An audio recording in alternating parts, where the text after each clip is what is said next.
آپ کی بات لائیو میں استقبال ہے۔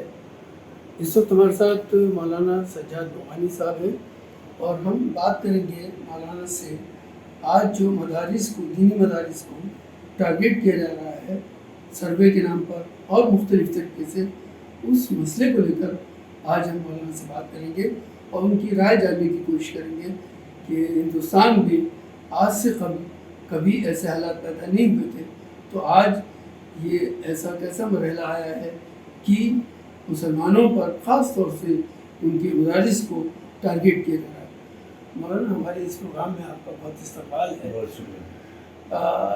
بنیادی مسئلہ یہ ہے کہ پہلے شک و شبے کی نگاہ سے دیکھا جاتا تھا مدارس کو، لیکن اب ان کو ٹارگیٹ کیا جا رہا ہے۔ اس کے پیچھے آپ کیا وجہ سمجھتے ہیں؟ دیکھیے، وجہ بالکل صاف ہے۔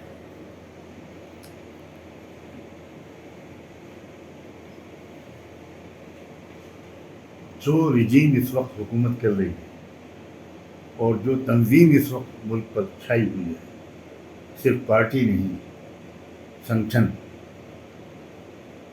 اس کا اگر آپ شروع سے اس کے جو فاؤنڈرز تھے ان کے خیالات پڑھیں، گرو گلوارکر ہیں، ساورکر ہیں، تو ان کے نزدیک اس ملک کے مسلمانوں کو، کرسچنس کو اس ملک کے اندر شہریوں کے حقوق حاصل نہیں ہوتے۔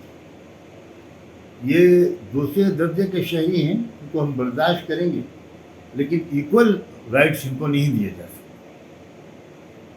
اب مدتوں کی کوششوں، محنتوں اور انتظار کے بعد اور مینیپولیشنز کے بعد اب وہ اس مقام پر آئے ہیں کہ اپنے ایجنڈے کو نافذ کریں۔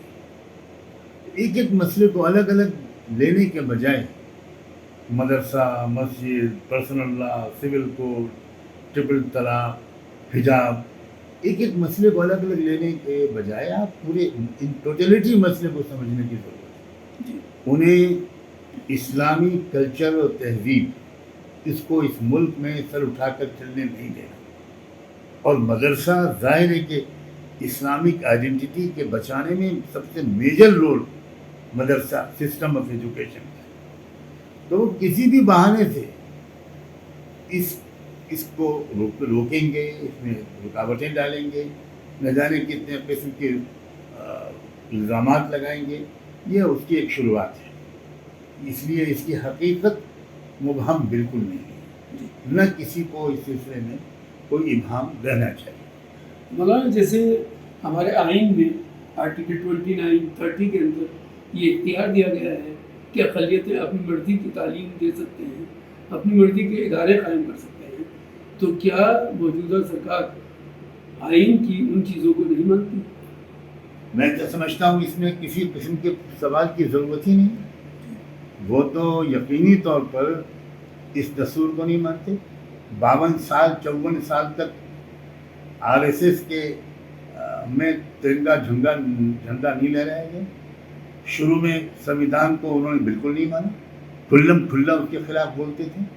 اب تو دلی میں پارلیمنٹ کے سامنے اس کانسٹیٹیوشن کو جلایا جا رہا ہے اور اس کے خلاف بھی کوئی بڑی کارروائی نہیں ہوتی۔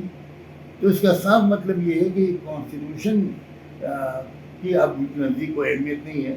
ابھی تھوڑی سی مجبوری ہے کہ وہ اس کو آفیشلی بدل نہیں پا رہے ہیں، لیکن اس کی کوشش وہ کر رہے ہیں، اور اس کا پورا ان کا ارادہ ہے کہ اگر ان کو اتنی میجورٹی مل جائے تو اس کے بعد وہ پھر ڈکلیئر کر دیں گے وہ باتیں جو ابھی وہ شاید آفیشلی ڈکلیئر نہیں کر پا رہے۔ جی مولانا، جیسے اتر پردیش میں ابھی سروے کو لے کر کے بہت گہما گہمی ہے اور مسلمانوں کے درمیان کافی شک و شبہات بھی ہیں، تو اہل مدارس کا اور مسلمانوں کا اس سلسلے میں کیا رویہ ہونا چاہیے؟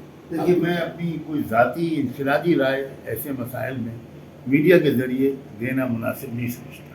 جی، جو میری اپنی ذاتی رائے ہے وہ میں مدارس کے ذمہ داروں کو دیتا رہتا ہوں، دے چکا ہوں، اور مسلم تنظیموں کے ذمہ داروں کو میں میڈیا کے ذریعے تو میں اس بات کو پبلک میں نہیں لانا چاہتا، لیکن زیادہ بہتر یہ ہوتا کہ سارے مدارس مل کر اس بارے میں کوئی واضح موقف اختیار کرتے۔ وہ چاہے موقف کچھ بھی ہوتا، وہ سپورٹیو ہوتا، پازیٹیو ہوتا، نگیٹو ہوتا، اس میں کچھ ریسٹرکشنس یا تحفظات کا اظہار ہوتا، کچھ شرطیں ہوتی، لیکن جو بھی موقف ہوتا وہ اجتماعی طور پر سارے مدارس کی طرف سے علل اعلان ایک موقف ہونا چاہیے تھا۔ ابھی بھی میں انتظار میں ہوں، خدا کرے کہ یہ امید پوری ہو۔ انہوں نے ایک آخری سوال یہ ہے کہ دینی مدرسہ یا مدرسے کا نام جب آتا ہے تو یہ سمجھا جاتا ہے کہ دینی تعلیم کا ادارہ، جبکہ مدرسے کا مطلب اسکول بھی ہوتا ہے، تعلیم گاہ سے مراد ہے۔ تو یہ جو تفریق تعلیم میں پیدا ہوئی ہے، آپ اس کو کس نظر سے دیکھتے ہیں؟ کیا یہ تفریق ہونی چاہیے دین اور دنیا کی، یا ایک ہی تعلیم ہے؟ اسلام میں دین اور دنیا کی تفریق تو نہیں ہے جی، اسلام تو اس تفریق کو مٹانے آیا تھا۔ دین تو دنیا ہی میں برت کر اس پر عمل ہوتا ہے نا، جی دنیا سے الگ نکل کر تو دین کوئی چیز ہی نہیں، جی دنیا ہی میں رہنا ہے آپ کو اچھی ویلیوز کے ساتھ۔ آپ کو فیملی چلانی ہے، کاروبار کرنا ہے تو ویلیوز کے ساتھ، اسی کا نام دین ہے۔ جی تو یہ تو ایک وقتی ضرورت کے تحت جب یورپ کا آنسلاٹ ہوا اور مغرب کی حکومت نے تمام معاشی امکانات کو کاٹ دیا روزگار کے، تو اس وقت اس بات کا خطرہ محسوس ہوا کہ لوگ بنیادی دینی تعلیم بھی چھوڑ بیٹھیں گے۔ تو اس وقت ایک وقتی ضرورت کے تحت وہ دینی تعلیم کے ادارے قائم کیے گئے۔ اس وقت وہ وقتی ضرورت تھی، اب ہم بہت آگے بڑھ چکے ہیں۔ اب ضرورت ہے کہ اس پورے نظام تعلیم میں زبردست تبدیلی کی جائے، ضروری تبدیلی کی جائے، اضافی کیے جائے۔ خدا کا شکر ہے کہ میں خود ایک ایسا ادارہ یا کئی ایسے ادارے چلا رہا ہوں جہاں دونوں تعلیمیں بالکل لازمی طور پر ہیں۔ شروع سے ہم 5th کلاس کے بچے کو لیتے ہیں اور جب تک بچہ عالمیت میں پہنچتا ہے 12واں کلاس وہ پاس ہو چکا ہوتا ہے۔ ہم مہاراشٹر بورڈ سے ہمارا بچہ امتحان دیتا ہے اور اب ہمارے لڑکے جو مدرسوں کو پڑھے ہوئے ہیں وہ گریجویشن کرتے ہیں۔ وہ کوئی لاء میں گیا، کوئی انجینئرنگ میں گیا، کوئی کہاں گیا، اور وہ ساتھ ساتھ تفسیر، قرآن، حدیث، فقہ سب بالکل لازمی طور پر دونوں اسٹریمس آف ایجوکیشن ہمارے یہاں کمپلسری ہے۔ تو میں امید کرتا ہوں کہ اب کافی تبدیلی آ چکی ہے، مدارس کی ضرورت محسوس کر رہے ہیں، اور مجھے لگتا ہے کہ چند سالوں کے اندر مدرسوں کے اندر ضروری بنیادی تعلیم بھی ہوگی۔ لیکن ایک ساتھ میں یہ بات بھی مجھے کہنی ہے کہ مدرسوں کے اندر یہ اصلی تعلیم داخل ہو، اس پر تو اصرار ہوتا ہے، لیکن ہمارے اسکولوں کے اندر دینی تعلیم داخل ہو، اس پر اصرار کیوں نہیں؟ بالکل۔ تو یہ کہیں نہ کہیں دینی تعلیم کو معمولی سمجھنے کی نفسیات اس کے پیچھے کام کر رہی ہے۔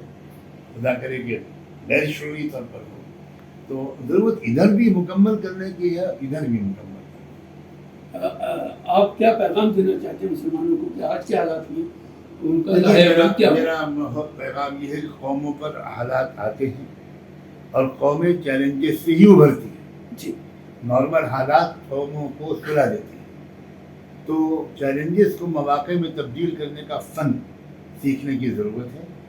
مجھے امید ہے کہ یہ جو حالات اس وقت آئے ہیں یہ ملت میں بیداری کا، اتحاد کا، شعور کا، جرأت اور عزم و حوصلے کے ساتھ حالات کے مقابلے کا احساس پیدا کریں گے، اور ہم چند سال کے کشمکش کے بعد بہت بہتر مستقبل میں داخل ہو جائیں گے۔ اس لیے کسی طرح کی مایوسی، خوف، غصے، فرسٹریشن کسی چیز کی ضرورت نہیں ہے، بلکہ ہم اپنی کمیوں کو دور کریں اور بہت ہی ہمت اور عقل مندی کے ساتھ ان حالات کا مقابلہ کریں۔ ہمارے ساتھ بات کرنے کے لیے بہت شکریہ آپ کا۔ بہت شکریہ۔ ہمارے ساتھ بنے رہیے۔ اگر ہماری یہ ویڈیو پسند آئی ہو تو لائک اور شیئر ضرور